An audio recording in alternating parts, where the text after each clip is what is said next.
નમસ્કાર મિત્રો, હું રાકેશ નવાનદીસર. આપણે સૌ શિક્ષણ કાર્ય સાથે જોડાયેલા વ્યક્તિઓ માટે એક રેડ એલર્ટ છે. આપણને કોઈ પૂછે કે તમે આ કામ શા માટે કરો છો, આનાથી શું મળશે, તો આપણને તરત જ એવા જવાબો મળે છે કે શિક્ષક તો રાષ્ટ્રનો ઘડવૈયો છે, અથવા તો આવું પણ તમે સાંભળ્યું હશે કે ભારતનું ભવિષ્ય તેના વર્ગખંડોમાં ઘડાઈ રહ્યું છે.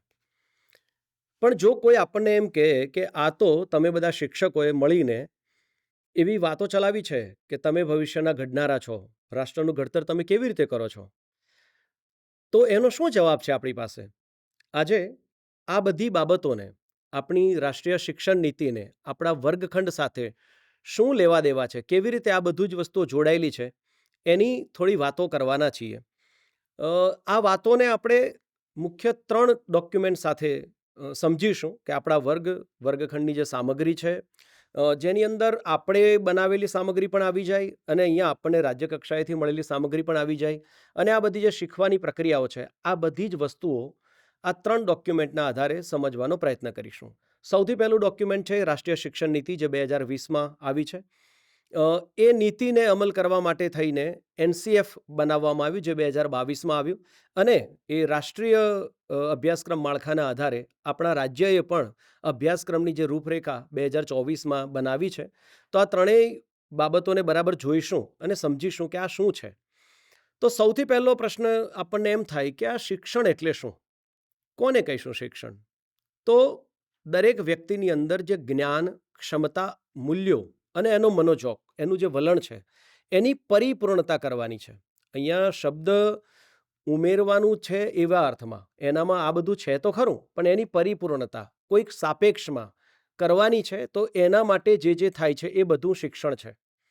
હવે નીતિ પોતે આ એક વાક્ય કહે છે કે શિક્ષણનો હેતુ એવા માનવી બનાવવાનો છે કે જેઓ તર્કબદ્ધ વિચાર અને કાર્ય કરી શકે, તેઓ કરુણા, સહાનુભૂતિ, હિંમત અને લવચિકતા, વૈજ્ઞાનિક દ્રષ્ટિકોણ અને સર્જનાત્મક કલ્પના તેમજ નૈતિકતા અને મૂલ્યો ધરાવે. શિક્ષણનો ઉદ્દેશ્ય બંધારણ દ્વારા પરિકલ્પિત સમાનતા, સમાવેશન અને બહુલતાવાદી સમાજના નિર્માણ માટે સક્રિય, ઉત્પાદક અને યોગદાન આપતા નાગરિકો બનાવવાનો છે. હવે આ ક્યાં કહ્યું છે? તો બંધારણના આધારે કેટલાક ગુણો માનવીના નક્કી કરવામાં આવ્યા કે એક મનુષ્ય, એક નાગરિક કેવો હોવો જોઈએ. તો એ ક્રિટિકલ થિંકિંગ કરી શકતો હોવો જોઈએ, કરુણા હોવી જોઈએ, એનામાં લોજિકલ બાબતોને જોઈ શકતો હોવો જોઈએ, ફ્લેક્સિબલ હોવો જોઈએ, નહીં કે જડ, કે ના મેં એમ કહી દીધું ને એટલે એ તો એમ જ હોય, આવી રીતે નહીં. એનો સાયન્ટિફિક ટેમ્પર હોય. અહીંયા સાયન્ટિફિક ટેમ્પર કહીએ ત્યારે વિજ્ઞાન વિષય એવી રીતે નહીં, દરેક જગ્યાએ એ પોતે જે સાંભળી રહ્યો છે, જે સમજી રહ્યો છે, જે જોઈ રહ્યો છે, એ બધાને બરાબર તોલીને વિચાર કરીને પછી કંઈક કરવાનો નિર્ણય કરે. તો એ વૈજ્ઞાનિક દ્રષ્ટિકોણ છે. આપણે બધા મોટા જેમ જેમ થતા જઈએ છીએ તેમ આપણી ક્રિએટિવિટી પણ ખતમ થતી જાય છે. યાદ કરો કે બચપણમાં ગલી ક્રિકેટ રમતા હતા, કેટલા જબરજસ્ત નિયમો આપણે બનાવી દેતા હતા કે ભાઈ મગન કાકાના ઘરમાં દડો જશે તો આઉટ, એટલે દૂર સુધી કેમ માર્યો. હવે તમે સામાન્ય રીતે આઈસીસી જે ક્રિકેટ રમાડે છે તેમાં જુઓ તો એટલે દૂર દડો ફેંક્યો એનો મતલબ છે કે 6 રન, પ્રશંસા, વાહ શું વાત છે. અને આપણે મગન કાકાના ઘરમાં દડો ગયો, આઉટ, કારણ મગન કાકો દડો પાછો નથી આપતા. તો આપણે આવી રીતે તો ઘણા બધા પ્રશ્નો રમત રમતમાં સોલ્વ કરતા હતા. પ્રોબ્લેમ સોલ્વિંગ આપણી સ્કિલ હતી. મનુષ્ય તરીકે આપણે જોઈએ તો બચપણથી જ આપણામાં જેમ જેમ સમસ્યાઓ આવતી જાય તેમ તેમ તેના ઉકેલ કરવાની આવડત આપણામાં હતી. ધીમે ધીમે એ ખતમ થાય છે. શું એનું કારણ શિક્ષણ તો નથી ને? એ આપણે ચકાસવાનું છે. આપણે સમાવેશી સમાજનું નિર્માણ કરવાનું છે. એટલે કોઈ એકને છોડી દઈને આગળ ચાલે તો એવો સમાજ પણ બરાબર નથી. બધા સાથે મળીને કામ કરી શકે તો એવા પ્રકારના વ્યક્તિઓની જરૂર છે. એટલે કે આ બધું જ જે ઔપચારિક શિક્ષણ છે, એટલે આપણે બાલવાટિકાથી શરૂ કરીએ અને શાળા પૂરી થાય, હાઈસ્કૂલ કે કોલેજીસ કે મતલબ પીએચડી કે આ બધા જ પ્રકારની જે પણ વ્યવસ્થાઓ ભારત દેશે ગોઠવી છે, તો એનો ઉદ્દેશ્ય શું છે? તો એનઈપી 2020માં કહ્યા પ્રમાણે કે આ બધાનો ઉદ્દેશ્ય, આ બધાનો હેતુ એવો છે કે જેના કારણે મનુષ્યમાં critical thinking, creative thinking, flexibility, scientific temper, inclusive એનો નેચર બને અને બધાને સાથે મળીને ચાલવાની શક્તિઓ, કૌશલ્યો એનામાં વિકસે. તો આવું કરવું એ શિક્ષણનો હેતુ છે. હવે આટલું કહી દેવાથી તો કંઈ આવા બધા માણસોમાં આ બધું થઈ તો જશે નહીં. તો શું કરવામાં આવ્યું કે એના આધારે શિક્ષણના કેટલાક લક્ષ્યો, એમ્સ નક્કી કરવામાં આવ્યા કે આવા આવા ભારત કે જેને આપણે ભારત કહીએ છીએ, તો એવું ભારત જો આપણે જોઈતું હોય તો આપણે શું કરવું પડે? તો કે આટલા લક્ષ્યો પ્રાપ્ત કરો. એ લક્ષ્યો સુધી પહોંચવા માટે નાના કરિક્યુલર ગોલ્સ, જેને CG તરીકે ઓળખવામાં આવે છે, આ તાલીમ વગેરેમાં પણ તમે આ શબ્દ વારંવાર સાંભળશો. CG, curricular goals. હવે આ જે કરિક્યુલર ગોલ્સ છે, પણ એ ગોલ કરવા માટે થઈને આપણામાં એટલે કે મનુષ્યમાં કેટલીક ક્ષમતાઓ, કોમ્પિટન્સીસ હોવી જોઈએ, કેપેસિટીઝ બિલ્ડઅપ થવી જોઈએ. તો એના આધાર પર કેટલીક ક્ષમતાઓ નક્કી કરી છે અને એ ક્ષમતાઓને પ્રાપ્ત કરવા માટે લર્નિંગ આઉટકમ્સ કે જે તમને આપણા જે અધ્યયન સંપુટ મળ્યા છે એમાં પણ છાપેલા મળે હશે. હવે આપણને આ લર્નિંગ આઉટકમ્સને ધ્યાને રાખીને કેટલીક સામગ્રી આપવામાં આવી છે, કેટલીક આપણે જાતે બનાવીએ છીએ. પણ સામાન્ય રીતે થાય છે એવું આપણી સાથે પણ થાય જ અલબત્ત. માની લો કે તમારામાંથી હું કોઈકને પૂછું કે ગોપાલભાઈ, તમે આજે કેટલા કિલોમીટર દોડી શકો છો? તમારી દોડવાની કેપેસિટી કેટલી છે? તો એ કહેશે કે હું ભાઈ 5 કિલોમીટર દોડી શકું છું. હવે આપણે તેમને 10 કિલોમીટર દોડાવવા છે, એટલે કે આપણે એમની કેપેસિટી 10 કિલોમીટર દોડે એટલી કરવી છે. આપણો અલ્ટિમેટ છેલ્લે તો એવું છે કે એક બહુ સારો એથ્લીટ બને અને ઓલિમ્પિકમાં રમે અને આ બધી વસ્તુઓ હોઈ શકે. પણ આપણે અત્યારે તો કામ કરવું પડશે 5 કિલોમીટરમાંથી 10 કિલોમીટર દોડવાની કેપેસિટી, એટલે કે ક્ષમતા નિર્માણ કરવાનું. હવે એવું તો હોય નહીં ને કે દોડવાનું છે એટલે માત્ર દોડાઈ કરીએ. આપણે એમના ખોરાકનું પણ ધ્યાન રાખીશું કે તમારે આવા પ્રકારનો જ ખોરાક લેવાનો છે. આપણે એમને યોગ, પ્રાણાયામ ને વગેરે કરાવડાવીશું કે ભાઈ તમારા ફેફસા મજબૂત હોવા જોઈએ. તો આપણે જ્યારે આવા બધા કામ કરાવતા હોઈશું તો બધાને દેખાશે શું કે ગોપાલભાઈ છે એ ખોરાક ખાઈ રહ્યા છે, ગોપાલભાઈ પ્રાણાયામ કરી રહ્યા છે, ગોપાલભાઈ કસરત કરી રહ્યા છે, ગોપાલભાઈ સૂર્ય નમસ્કાર કરી રહ્યા છે. આવું દેખાશે, પણ આપણને ખબર છે કે આ બધું જ એ કરશે ત્યારે એમનામાં 5ના બદલે 10 કિલોમીટર દોડવાની ક્ષમતા વિકસશે. તો આપણી સાથે વર્ગખંડમાં પણ કંઈક આવું જ થઈ રહ્યું છે. હવે શું લક્ષ્યો આપણે છે એ એકવાર જો જોઈ લઈએ તો આપણને સમજાશે કે ઘણીવાર આપણને જે દેખાતું હોય વર્ગખંડમાં એ વસ્તુઓને પાર પાડવા માટે થઈને કેટલીક જગ્યાએ આપણે આપણા જ જે લક્ષ્યો છે એનાથી વિરુદ્ધમાં તો કામ નથી કરી રહ્યા ને. આપણા ત્યાં અભ્યાસ કરતા બાળકો તાર્કિક અને સ્વતંત્ર વિચારસરણી, એટલે કે એ ઓટોનોમી હોય એનામાં વિચાર કરવાની, રેશનલ થોટ કરી શકે, આવા. હવે જો કોઈ બાળકને આપણે આવી રીતે વિચાર કરવાનો સમય જ નથી આપ્યો અથવા તક પણ નથી આપી, આપણે જ કહ્યું છે કે પેજ નંબર 15 ખોલો, તેમાં ત્રીજી ખાલી જગ્યામાં મગનભાઈ લખો. એને તો માત્ર લખવાનું જ છે, એનો વિચાર ક્યાં છે? એની કોઈ પ્રકારે આ બધી વસ્તુઓ કેવી રીતે ચાલે, આ ખાલી જગ્યા કેવી રીતે પૂરાય, એના વિશે એને સમય મળ્યો જ નથી. એવું આપણે કરાવ્યું જ નથી. તો આપણે જો આવું કરાવતા હોઈશું તો આ લક્ષ્યથી વિરુદ્ધમાં કામ કરીએ છીએ. એટલે આપણું લક્ષ્ય છે એ ડાબી બાજુ પર છે, આપણે જમણી બાજુ પર દોડી રહ્યા છીએ. એટલે આવા બે છેડા ન થાય એટલા માટે પણ આ શાળા શિક્ષણના લક્ષ્યો ધ્યાનમાં રાખવા જેવા છે. હેલ્થ એન્ડ વેલબિંગ, આરોગ્ય. ઘણીવાર આપણે આવું કશુંક ભણાવી દેવાના મોહમાં એમના આરોગ્યને જોખમાં એવા કામ પણ કરીએ છીએ. ડેમોક્રેટિક અને કમ્યુનિટી પાર્ટિસિપેશન. હવે કોઈ લોકશાહી એ માત્ર કોઈ શાસન કરવાની વ્યવસ્થા નથી. લોકશાહી છે, જીવનશૈલી છે કે આપણે બધા જે લોકોને અસર થવાની હોય એ બધા લોકો સાથે ચર્ચા, વિચાર કરી શકીએ. અને આપણા જે ઉંમરના બાળકો આપણી પાસે આવે છે તેમની પાસે તો ઘણા ફ્રેશ વિચારો હશે, પરંતુ અત્યારે જે રીતે સમાજ જઈ રહ્યો છે એ પ્રમાણે નથી ઘરમાં એમનું સાંભળવામાં આવતું, નથી આપણે સાંભળતા. તો એ પછી કેવી રીતે ડેમોક્રેટિક થઈ શકે? દાખલા તરીકે ઘરમાં બાળકોને પૂછીને એ રિસાઈને કશું ખાવાનું માંગી લે એ જુદી વાત છે, પણ એને પૂછીને કશું ખાવાનું કર્યું હોય આપણે, તો એવા દિવસો તમે જે શિક્ષક મિત્રો અત્યારે વાલી તરીકે જોતા હશો તો એ જોશો તો તમને સમજાશે કે ના, એવું તો નથી થતું. હા, એ રિસાઈ તો પછી એને ભાવતું બનાવી દઈએ.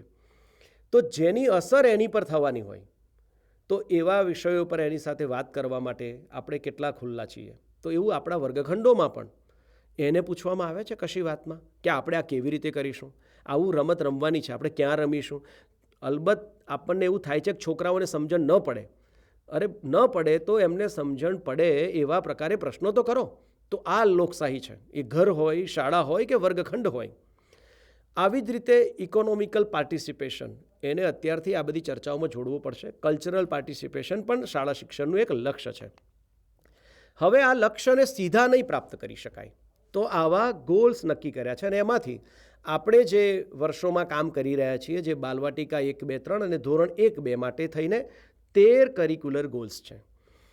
એમાં શારીરિક વિકાસ માટેના છે, સામાજિક ભાવનાત્મક નૈતિક વિકાસ માટેના છે, જ્ઞાનાત્મક કોગ્નેટિવના છે, લેંગ્વેજના છે, આર્ટ અને કલ્ચરના છે, અને સૌથી અગત્યનો એક ગોલ છે કે બાળકોને શાળાના વર્ગખંડ જેવા ઔપચારિક શિક્ષણના વાતાવરણમાં સક્રિયપણે ભાગ લેવા માટે અધ્યયનની ટેવ વિકસાવે.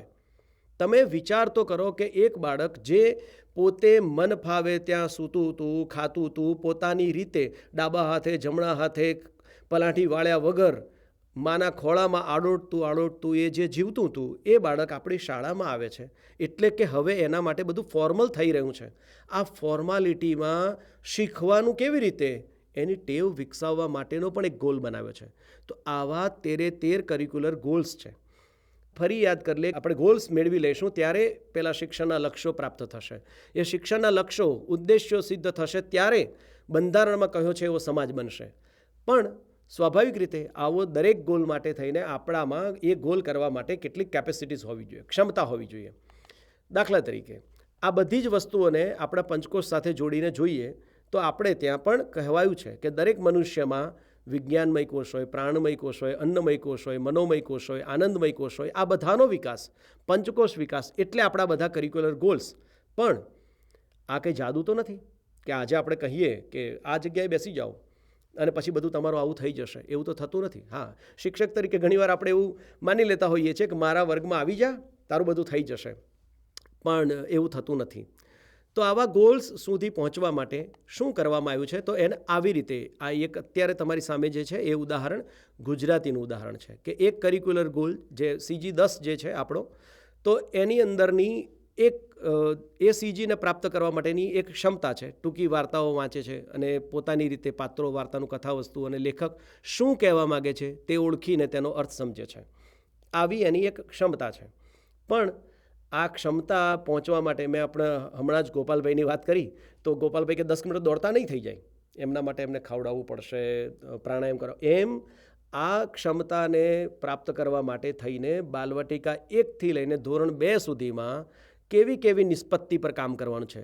આ શબ્દ પણ સમજવા જેવો છે. નિષ્પત્તિ, જે નિષ્પન્ન થાય છે તે. અમને ચોટેલા સર એક બહુ સરસ ટેકનિક શીખવાડી હતી. આપત્તિ જે બહારથી અંદર આવી, આપત્તિ આવી, અને નિષ્પત્તિ જે અંદરથી બહાર પ્રગટે છે તે. તો આપણે એ 3 થી 8 વર્ષના બાળકો માટે થઈને, જેને બાલવાટિકા 1થી ધોરણ 2 કહીએ છીએ, ત્યાં સુધીમાં આ ક્ષમતા માટેના લર્નિંગ આઉટકમ છે.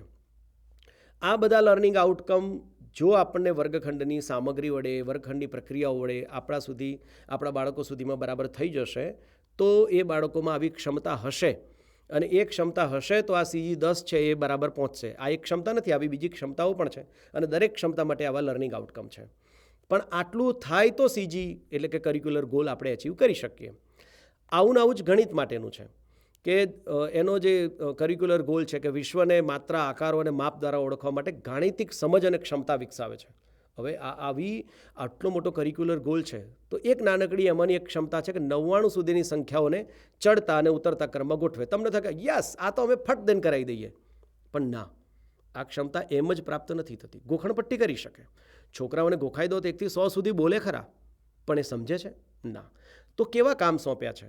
તો બાલવાટિકા 1માં તમે જુઓ કે એ પોતાની દિનચર્યા હોય, વાર્તા હોય, જુદા જુદા આકારો હોય, કદ હોય, એ કદ પ્રમાણે વસ્તુઓને ક્રમમાં ગોઠવતા શીખવે. હવે ઘણીવાર શિક્ષક તરીકે આપણે ભૂલ શું કરીએ છીએ કે આવા કામોને નકામા ગણીએ છીએ કે આ બધું શું આકાર અને કદના બધું કરવું છે, મારે 99નું કામ કરવાનું છે, કરાવી દઉં.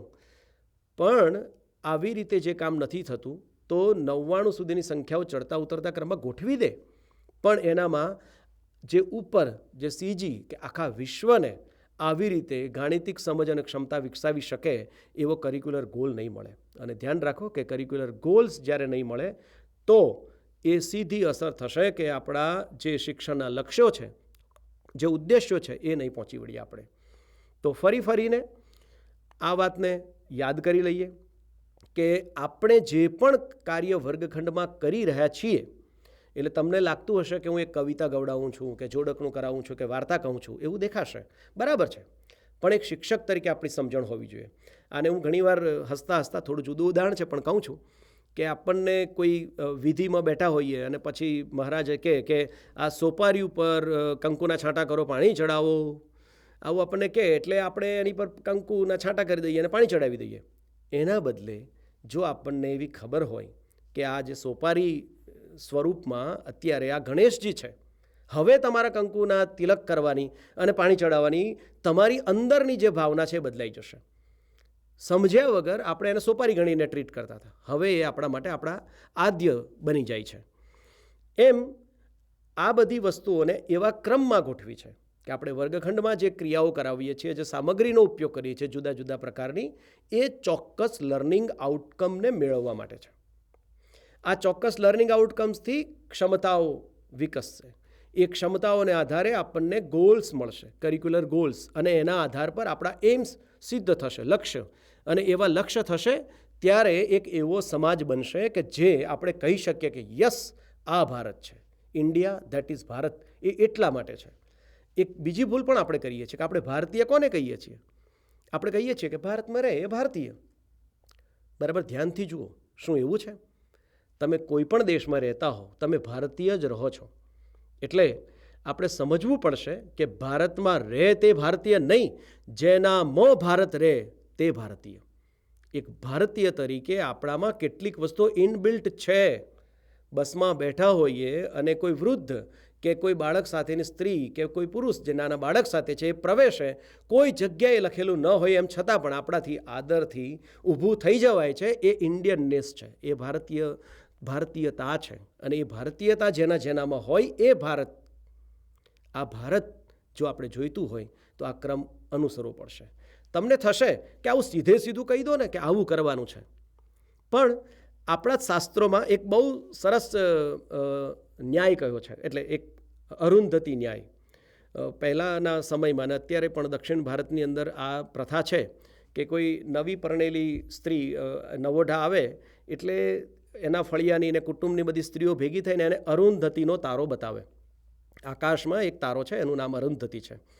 હવે એ બતાવવા માટે થઈને એ સાંજના સમયમાં સંધ્યા ટાણે એ ઊભા રહે અને પછી મતલબ એવી રીતે કહેતા હશે કે જો પેલા કાકાનું ઘર દેખાય છે, એની જે ટોચની ઉપર જો પેલો એને જો આખું ઉપરનું નળિયું દેખાય છે, એ નળિયાની બાજુમાં જો પેલી લીમડાની ડાળ દેખાય છે, એ ડાળની અંદર જો પેલું છેલ્લું પાંદડું દેખાય છે, તો આપણને થશે કે અરુંધતી બતાવે છે, એ અરુંધતીનો તારો જોવાનો છે કે આ કાકાનું ઘર જોવાનું છે, એનું ઉપરનું જે નળિયું જોવાનું છે કે લીમડાની ડાળ જોવાની છે કે લીમડાનું પાન જોવાનું છે. પણ ના, એમ કરતાં અરુંધતીના તારાને જોવાના છે. આપણી સાથે મુશ્કેલી એ થઈ ગઈ છે કે કોઈકે આપણને આંગળી ચીધી કે જુઓ પેલું આકાશ છે, અને આપણે બારીના સળિયા ગણવા બેસી ગયા કે ઓ, આંગળી તો બારીના સળિયા તરફ કરી હતી. એટલે આ બારીના સળિયા નથી ગણવાના. આપણે આ બંધારણમાં જેવું ભારત કહ્યું છે એ ભારતના ઘડતરનું કામ આપણે કરવાનું છે. અને એટલા માટે આ બધી પ્રવૃત્તિઓ તમે જ્યારે વર્ગખંડની અંદર યોજો ત્યારે એ વાતને ધ્યાનમાં રાખો કે આ માત્ર એક નાનકડી પ્રવૃત્તિ નથી. તમારું આખો જ જે એ તરફનો અભિગમ છે એ બદલાઈ જશે. હવે આ આખા માળખાને સમજી લીધું. આપણે કોર્ટની અંદર પણ સાબિત કરી શકીએ કે યુ ઓનર, જે આ ભારત છે એ ભારતની જે સંકલ્પના છે એ અમે વર્ગખંડમાં અધ્યયન નિષ્પત્તિ, એના આધારે ક્ષમતા, એના આધારે કરિક્યુલર ગોલ્સ, એના આધારે એમ્સ અને એના આધારે આવું બધું કરી રહ્યા છીએ, એટલે અમે જ ભારતના ઘડવૈયા છીએ એવું કહી દેશું. પણ આપણા રાજ્યના જે SCF છે અને જે NEP છે એ બંને આપણને પેડાગોજીના કેટલાક સામાન્ય સિદ્ધાંતો પણ આપ્યા છે. એ પણ આપણે ધ્યાનમાં રાખવા પડશે. આટલું સમજવાથી નહીં થાય. સૌથી પહેલી વાત છે કે શું શીખવાનું છે એના કરતાં કેવી રીતે શીખવું એની પર વધારે જોક છે. શું કામ આવું કર્યું હશે? કે શીખવાનું તો કેટલું બધું બદલાઈ રહ્યું છે, કેટલી ઝડપથી બદલાઈ રહ્યું છે. અને આજના યુગની અંદર તો આ સૌથી વધુ બદલાઈ રહ્યું છે. તમારા હાથમાં રહેલો સેલફોન એ એનું ઉદાહરણ છે કે કેટલી ઝડપે આ આખું જગત ચેન્જ થઈ રહ્યું છે. આઇન્સ્ટાઈન કેટલા વર્ષો પહેલાં થયા, એમનો એક બહુ પ્રખ્યાત નાનકડો કિસ્સો છે કે એમણે એક યુનિવર્સિટીમાં ભણાવતા હતા અને એમણે એક પ્રશ્ન પેપર બધા વિદ્યાર્થીઓને આપ્યું. એટલે પ્રશ્ન પેપર જોઈને બધા વિદ્યાર્થીઓ એક સાથે બોલી ઉઠ્યા કે સર, આ તો ગયા વર્ષનું પેપર છે, એના એ જ પ્રશ્નો છે, ખાલી તારીખ બદલાઈ છે. આઇન્સ્ટાઈને કહ્યું કે હા, પ્રશ્નો એના એ જ છે, પણ એક વર્ષમાં ફિઝિક્સના આ પેપરના બધા જવાબો બદલાઈ ગયા છે, લખો હવે.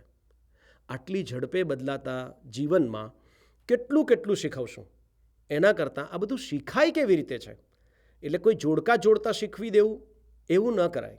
એના બદલે એવું કરાય કે આવું આપ્યું હોય તો તું આ ચોપડી સાથે કેવી રીતે કામ કરી શકું, તું એકબીજા સાથે કેવી રીતે કામ કરી શકું ને આવા તારણો પર કેવી રીતે આવું, તો એની ઉપર વધારે જોક મૂકવો પડશે. આવું કરવાથી શું થશે કે વર્ગખંડની અંદર ચોક્કસ પ્રકારની પ્રવૃત્તિઓ હું લખાવી દઉં, મારી નોટબુક સારી દેખાવી જોઈએ, મારી ચોપડી સારી દેખાવી જોઈએ, કે અધ્યયન સંપુટ સારો દેખાવો જોઈએ, એવું કરવાને બદલે આ છોકરાઓ સારી રીતે શીખવા જોઈએ, શીખવા જોઈએ, એની પર વધારે જોક મૂકવો પડશે.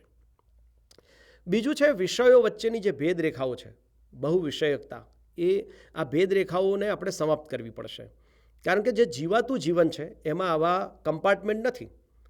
આપણે એવું નથી વિચારતા કે અત્યારે હું આ વિડીયો જે જોઈ રહ્યો છું તે ટેકનોલોજીમાં વિજ્ઞાનના આટલા સિદ્ધાંતોના કારણે મને દેખાય છે, અથવા તો આપણે એવું પણ નથી વિચારતા કે આ ભાઈ જે છે તો રાકેશભાઈ ગુજરાતી ભાષામાં બોલે છે અને એ બોલે છે એ ગુજરાતી વિષય સાથે મને બધું સંભળાય છે, મને સમજાય છે, મને અર્થગ્રહણ થઈ રહ્યું છે, હું એમની સાથે સહમત અથવા અસહમત થઈ રહ્યો છું. આવા બધા વિચારો નથી આવતા આપણને. આપણે નોલેજ એઝ અ હોલ, સમગ્રતઃ જ્ઞાનને આ જીવન સાથે જીવીએ છીએ. અને આવું જ જો હોય તો આપણા વર્ગખંડો પણ આવા બનવા જોઈએ. એટલે વાત ભલે ગુજરાતીની ચાલતી હોય કે આપણે એમાં કશું લખતા વાંચતા કે એવું કંઈક શીખવતા હોય કે ગવડાવતા હોઈએ, એમાં કશું ગણવાનું આવે તો પાપ નથી. ઉલટું એવા મોકા શોધવા જોઈએ. રમકડા માટીના બનાવવાના હોય ને એમાં કોઈ છોકરાઓની ચર્ચાઓ બધી જુદી જુદી ચાલુ થાય તો કરવા દો. આપણે ઘણીવાર મોકા શોધવાના બદલે મોકા બનાવવામાં જ સમય પસાર થઈ જાય છે. તો એની વાત છે બહુભાષિતા. આપણે કેટલી બધી વાર માણસોને એની ભાષાના કારણે જજ કરીએ છીએ. અમુક પ્રકારની ભાષા બહુ સારી, અમુક પ્રકારની ભાષા બોલે, એટલે કોનું જ્ઞાન છે એ સમજતા જ નથી. કોઈક વ્યક્તિની ભાષા આપણી અપેક્ષિત ભાષા મુજબ નથી એટલે એના જ્ઞાનનો અસ્વીકાર કરવો. અને આ ખાસ પહેલા બીજા ધોરણમાં કે બાલવાટિકામાં આવતા બાળકો સાથે ખૂબ જ થાય છે. એ એના ઘરની, એના ફળિયાની ભાષા લઈને આપણી પાસે આવે છે.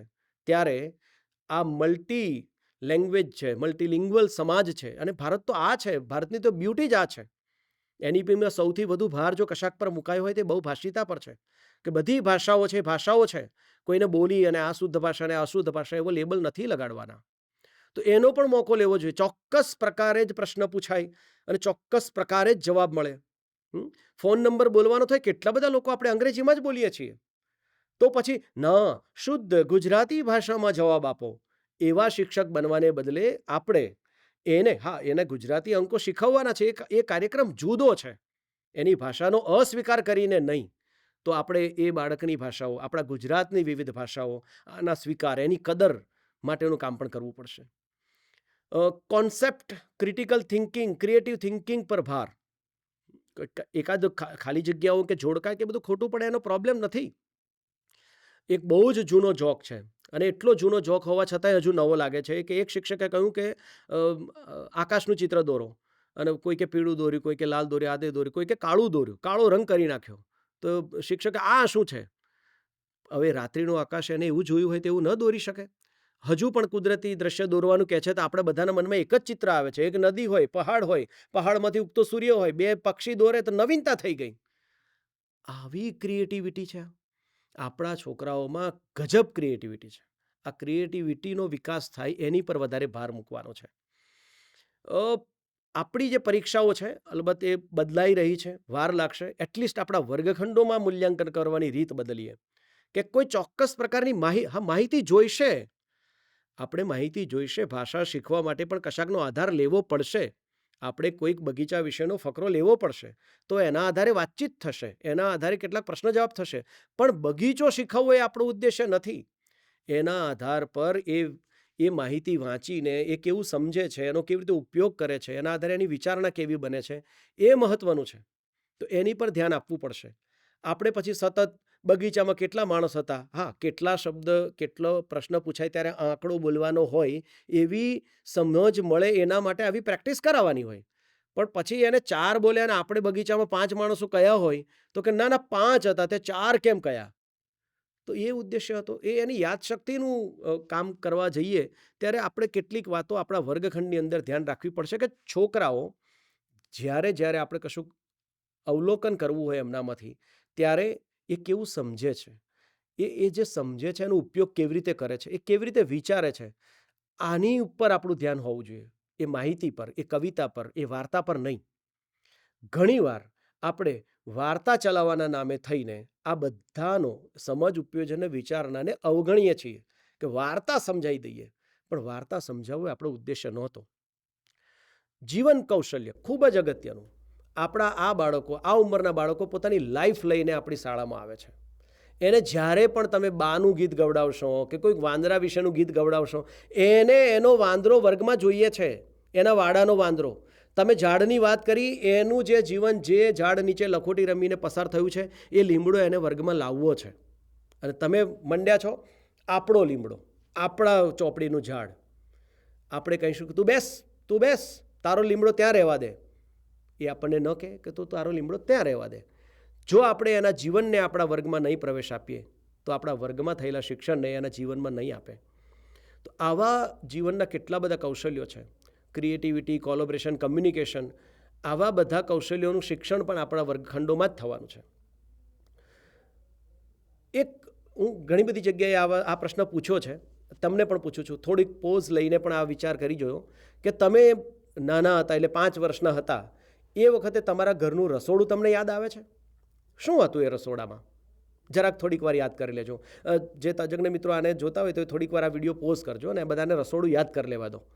આ રસોડું યાદ કરો, તમે કરી લીધું? અને હવે આજનું રસોડું યાદ કરો. બંનેમાં શું સરખું છે, શું જુદું છે? જુઓ તો જરા. તમને થશે કે અરે યાર, લગભગ બધું બદલાઈ ગયું છે. જે ચૂલો હતો કે છાણા હતા કે એના બદલે ગેસ આવી ગયો છે, રાંધવાની સ્ટાઇલ બદલાઈ ગઈ છે, જમવાની જગ્યાઓ બદલાઈ ગઈ છે, જમવાની વસ્તુઓ બદલાઈ ગઈ છે. હવે તમે 5 વર્ષના હતા, એટલે શાળામાં દાખલ થયેલા, એ વખતનો વર્ગખંડ યાદ કરો અને આજનો વર્ગખંડ યાદ કરો. શું બદલાયું છે? એ જ ટેબલ, એ જ ખુરશી, એ જ શિક્ષક, એ જ ચોક, એ જ ડસ્ટર, એ જ પાટિયું. પાટિયાનો કલર બદલીને ગ્રીન થઈ ગયો, કેટલીક જગ્યાએ સ્માર્ટ બોર્ડ આવી ગયું, પણ હજુય કરવાનું તો આ શિક્ષક કે એમ જ છે. સાચું તો જ કહેવાય જો શિક્ષક એને હા પાડે. અને શિક્ષક હા પાડે એટલે કેટલીક જગ્યાએ તો આ પાઠ ચલાવ્યો છે. પાઠ ચલાવો એટલે શું? શિક્ષકે પાનું ખોલી દીધું હોય, પછી કીધું હોય કે આમાં આવું કરવાનું છે, બસ ધેટ્સ ઇટ. તો એના બદલે થઈને આપણે ત્યાં પંચપદીનો પણ આખો મોકો હતો કે શિક્ષક થોડીક વાત કરે, પછી એને જોડીમાં, જૂથમાં, વ્યક્તિગત રીતે પોતે કામ કરવાનું જ્યારે કરવાનું શરૂ કરે, એવા મોકાઓ મળે તો જ એ બરાબર શિક્ષણ થયું કહેવાય. તો આ મોકો કહું છું, મારી જોડીને જોડીમાં, જૂથમાં કામ કરો એમ નહીં. અને જોડી જૂથમાં કામ કરતા હોય ત્યારે એમનો આપણે સ્વીકાર કરવાનો છે. પાછા તો આપણે જોડીમાં જઈને કહીએ કે એવું નહીં, એવું ક્યાં કહ્યું છે. પણ એ બંનેને મથવા તો દો, એમને માથાકૂટ કરવા તો દો. આ ઉંમરના બાળકોને માથાકૂટ કરવી ગમે છે તો કરવા દો. શું ભૂલ થાય તો શું મુશ્કેલી પડે? ભૂલ થાય તો બીજા 2 પ્રશ્નો કરો, અને એવી રીતે કામ થશે તો આ કામ થઈ શકશે. એક આપણે સૌને યાદ રાખવા જેવું છે કે દરેક બાળક શીખવા માટે સક્ષમ છે અને કુદરતી રીતે શીખનાર હોય છે. લર્નિંગ એક એવી જાદુઈ શક્તિ છે કે કોઈ પણ વ્યક્તિ કોઈ પણ સમયે શીખ્યા વગર રહી શકે જ નહીં. હવે આવી બ્યુટીફુલ થિંગ, અને આપણે સમજીએ મારા છોકરો શીખતો જ નથી. આવું કેવી રીતે થયું? જે બાળકને શીખ્યા વગર રહી જ ન શકાય એવા બાળકો આવા કેમ બન્યા? તો કે આપણે એમનો કેટલીક જગ્યાએ અસ્વીકાર કર્યો. આપણે કોઈક એવી સિસ્ટમ બનાવી કે જેમાં એ લોકો મિસફિટ પોતાની જાતને માનવા માંડ્યા, અને એમણે નક્કી કર્યું કે આ લોકો જે કરાવી રહ્યા છે તે મારા કામનું નથી. તો આપણે સમજવું પડશે કે આ બધા જ બાળકો શીખી શકે છે, સક્ષમ છે. બીજી વાત આપણે જે જોવાની છે કે શીખવું એક એવી સક્રિય પ્રક્રિયા છે. એક ચોક્કસ એમાં સમજવાનું પણ આવે અને કશું કરી જોવાનું પણ આવે, અને આ બંને જરૂરી છે. કોઈક એક જ પાસા પર કામ થાય કે સમજો, હું કહું છું સમજો, તો પણ ના ચાલે. એને કશું કરવાનું ના આવે તો પણ ના ચાલે. આ બંને થતું હોય એવી પ્રક્રિયાઓ હોય, એને શીખવું કહેવાય. અને આ બધું જ થઈ શકે, ના થઈ શકે, થોડુંક આગા પાછી થઈ શકે, પણ જ્યાં અને જે જગ્યાઓ ઉપર બાળકોને આદરથી બોલાવવામાં આવે, આદરનો અર્થ નમસ્તે બાળ દોસ્તો, આવો, તમે ક્યાં ગયા હતા મુકેશભાઈ, આવો નથી કરતો. એમને ખબર પડી જાય છે કે આ ઢોંગ કરે છે. એવો આદર નહીં, પણ એવો આદર કે એમની વાત, એમનું વર્તન આપણે સ્વીકારીએ છીએ. એક મા બનીને, એક પિતા બનીને જેમ ઘરમાં એ બાળકને આદર કરવામાં આવે છે, એની સાથે એના જેવું ટ્રીટમેન્ટ કરવામાં આવે. હું એમ નથી કહેતો કે બાળકોને તમારી પેન લઈ લે તો એને એમ ન કહેવાય કે કેમ મારી પેન લીધી, એના બદલે એમ કહેવાય કે તે મારી પેન લઈ લીધી, હું તારી પેન્સિલ લઈ લઈશ. આવું થોડુંક ઢીલા બનો. શિક્ષક તરીકેના પેલા ભીડે જેવા થઈ અને હું જ છું એકમેવ એવા શિક્ષક થવાને બદલે એમનો આદર કરીએ, મહત્ત્વના ગણીએ. You are very important. આ જીવવા માટે સૌથી અગત્યનું છે કે જે જગ્યા પર આપણે અપ્રસ્તુત થઈ જાય, તો કેટલા બધા બાળકો અપ્રસ્તુત થઈ જાય છે.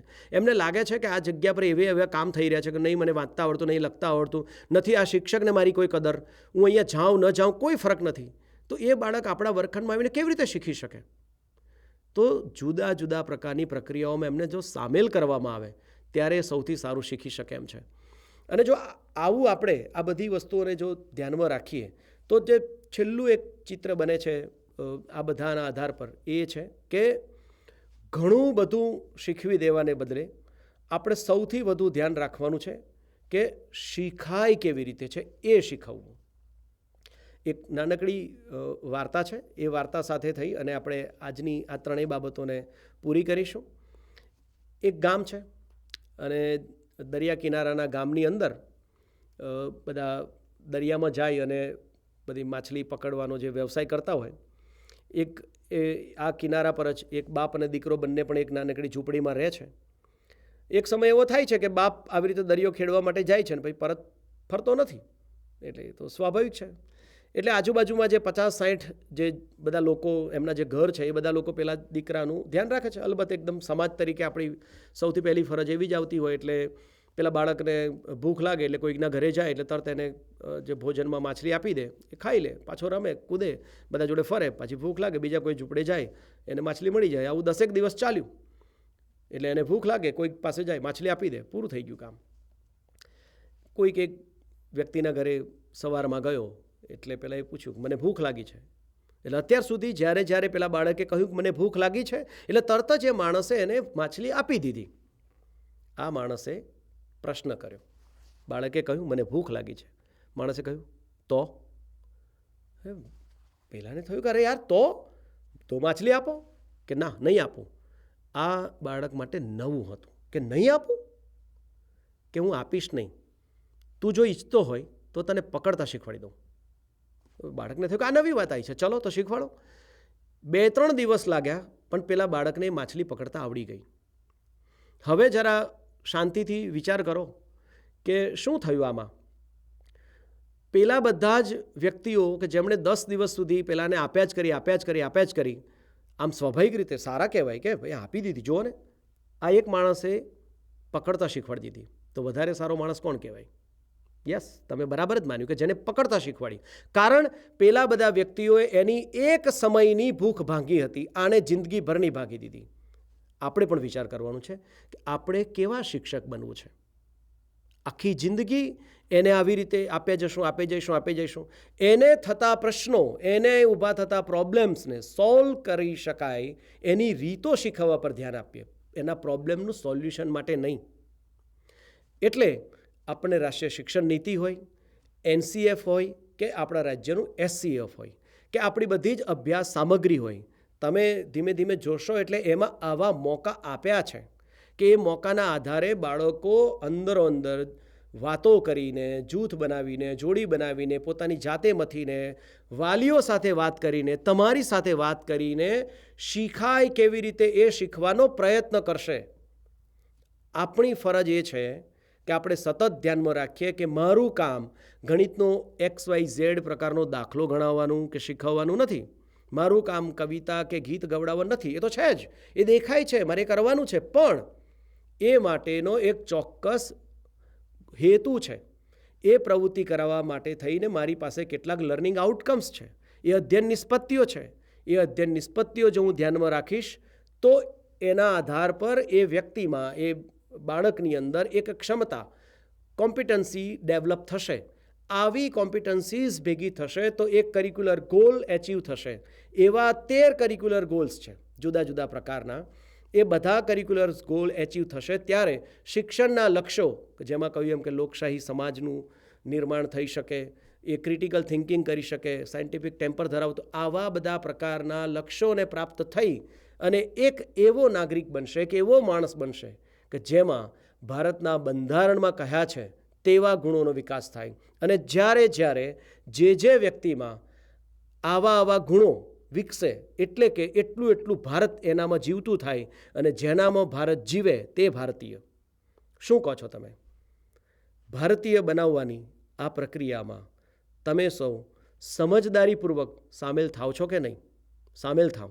તમને કોઈ પણ પ્રકારના પ્રશ્નો આવે આના લગતા તો આ 3 મેં ડોક્યુમેન્ટ કહે એ પણ છે, અથવા તો અમારો સંપર્ક કરશો તો આની અંદર વધુ વિગતે કેવી વાતો છે એની પણ ચર્ચા કરતા રહીશું.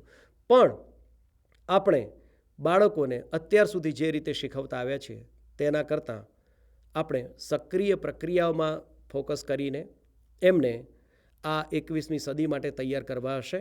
તો લર્નિંગ ટુ લર્ન, શીખાય કેવી રીતે તે શીખવવાનો પ્રયત્ન કરીશું. આશા છે કે મેં પણ તમને કોઈક નવી વાત કેવી રીતે શીખાય એ શીખવામાં થોડીક મદદ કરી હશે. Thank you.